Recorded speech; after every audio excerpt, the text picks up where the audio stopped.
Indian premier লিগে চোটে পড়ে সর্বনাশ হয়েছে গ্লেন ফিলিপসের। পুরো আসর থেকে ছিটকে গেছেন তিনি। এই কিউই অলরাউন্ডারের সর্বনাশেই যেন পৌষ মাস দাসুন সানাকার। নিলামে দল না পেলেও এবার ফিলিপসের বদলি হিসাবে এই লঙ্কানকে দলে ভিড়িয়েছে গুজরাট টাইটান্স। সানাকাকে ভিত্তিমূল্য ৭৫ লাখ রুপিতে দলে নিয়েছে গুজরাট। তাকে হয়তোবা খুব বেশি একাদশে দেখা যাবে না, তবে ব্যাকআপ অলরাউন্ডার হিসেবে সাইড বেঞ্চের শক্তি বাড়াবেন তিনি। উইকেট আর দলের কম্বিনেশনে মাঠে নামলেও কার্যকরী হয়ে উঠতে পারেন এই অলরাউন্ডার। আইপিএলে খেলার খুব বেশি অভিজ্ঞতা নেই সানাকার। ৩৩ বছর বয়সী ক্রিকেটারের আইপিএলে খেলেছেন মোট ৩ ম্যাচে। ২০২৩ আসরে গুজরাটেই খেলেছিলেন তিনি। ৩ ম্যাচে রান করেছিলেন মোট ২৬, বোলিং করার সুযোগই পাননি। ফিলিপসের চোট গুজরাটের জন্য বড় দুঃসংবাদ।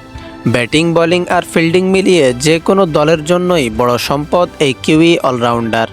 বদলি হিসাবে ফিল্ডিং করতে নেমে চোট পেয়ে টুর্নামেন্ট থেকে ছিটকে গেছেন ২ কোটি রুপিতে দল পাওয়া এই ক্রিকেটার।